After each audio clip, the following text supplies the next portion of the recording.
सर्वसामान्यांच्या हक्काचा आवाज जागर जनस्थान।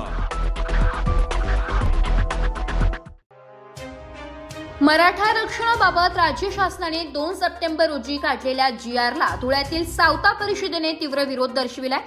सदर GR हा ओबीसीवर अन्याय करणारा असल्याने तो तातडीने रद्द करण्यात यावा अशी मागणी यावेळी करण्यात आली आहे। ओबीसी प्रवर्गात अगोदरच 350 जाती समाविष्ट आहेत, त्यांनाच अजून पुरेशा प्रमाणात प्रतिनिधित्व मिळालेले नाहीये। त्यात पुन्हा एक मोठा वर्ग ओबीसी मध्ये समाविष्ट करून सरकार ओबीसीवर अन्याय करीत आहे। मराठा बांधव कुणबी प्रमाणपत्र घेऊन ओबीसी प्रवर्गात आल्यास स्थानिक स्वराज्य संस्थांमध्ये त्यांचे प्रतिनिधित्व वाढेल, यातून मूळ ओबीसी बांधव राजकीय न्यायापासून देखील वंचित राहतील। मराठा समाज ओबीसी आरक्षणासाठी पात्र ठरत नाही असे असतानाही शासनाने GR काढला तो तातडीने रद्द करावा। शासनाने ओबीसी आरक्षणाला कुठेही धक्का लावू नये अशी मागणी सावता परिषदेच्या वतीने आज करण्यात आली आहे।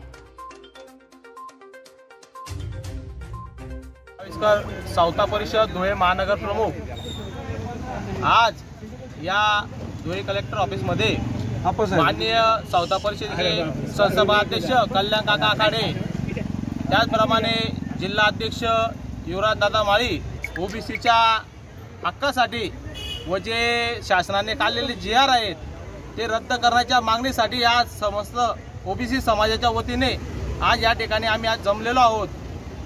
एकूण 356 जाती ऑलरेडी या ओबीसी समाजात असताना देखील एक मोठा प्रवर्ग या ओबीसीत घुसखोरी करू इच्छितो व शासनाने काढलेला GR हा त्वरित रद्द करण्यात यावा।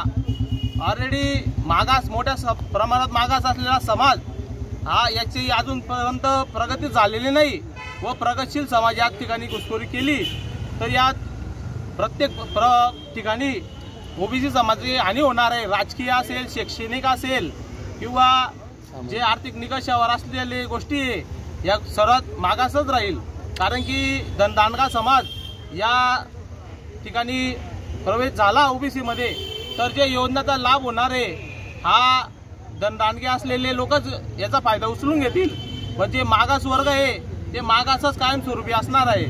म्हणून शासनाने काढलेला GR हा रद्द करण्यात यावा, कारण हा भारत देश संविधानाच्या माध्यमातून चालतो किंवा जागर जनस्थानसाठी प्रतिनिधी रूपक बिरारी धुळे।